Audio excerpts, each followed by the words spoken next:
Praise lord. ఈరోజు ఒక కుటుంబం ఎందుకు నాశనం అయిపోతుందో 4 కారణాలు మనం తెలుసుకుందాం. నెంబర్ 1, మతిమరుపు. ఏంటి మతిమరుపు అంటున్నారు అనుకుంటున్నారా? అవునండి, చాలాసార్లు చాలా మంది కుటుంబాల్లో దేవుడు వారికి ఇచ్చిన వారి బాధ్యతలను మనం మర్చిపోయి మనం ప్రవర్తిస్తాం. అయ్యో, నన్ను నమ్ముకుని నా కుటుంబం ఉంది, నా కుటుంబం నా కోసం ఎదురు చూస్తుంది, నా కుటుంబ బాధ్యతను దేవుడు నాకు అప్పగించాడు, అయ్యో నా కుటుంబం యొక్క పరువు నా మీద ఆధారపడి ఉందని చాలా మంది మర్చిపోతున్నారండి. మర్చిపోకండి, నీకంటూ ఒక బాధ్యత దేవుడు పెట్టి ఉంచాడు. నెంబర్ 2, దాయడం, సీక్రెట్స్.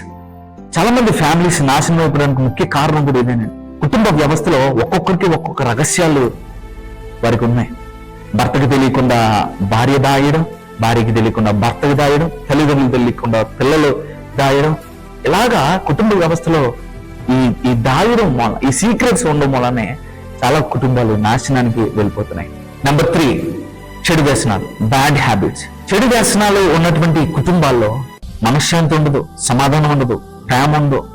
ఎప్పుడు చూసినా గొడవ పడుతూ ఉంటారు, గోలలు, కక్షలు ఇవన్నీ ఉంటూ ఉంటాయి.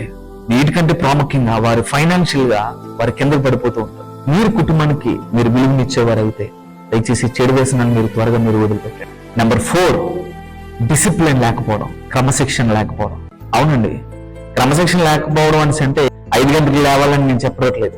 దేవుని యొక్క వాక్యము మనల్ని ఎలాగ ఉండమని చెప్పిందో అలాగ మనం జీవించడమే క్రమశిక్షణగా మనం జీవించడం.